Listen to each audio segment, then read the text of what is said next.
dito naman po sa likod ng Relic of the True Cross, nakikita po natin ito po yung ginagamit na image ng Our Lady of Mount Carmel, yung pinaprosesyon kapag Intramuros Grand Marian Procession. Crowned image ni Mama Mary. Kailan siya kinoronahan? Ay, around pandemic time.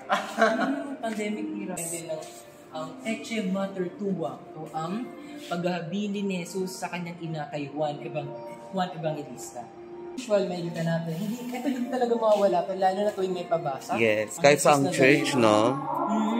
Kasi parang sumasalubin siya sa tayo mga Pilipino. Sa faith natin, nakarelate tayo sa kanya. Naharap tayo sa maraming bagyo, unos, pero tulad natin, ay tulad niya na merong krus, na parang tayo rin meron tayong mga krus na pinapasan at kaisa niya tayo. Yes. Yung mga pinagdadaan natin, naranasan niya rin. Yes. At ano siya, parang yung position is parang siyang tumatayo, no? Patayo, galing sa pagkakadapa.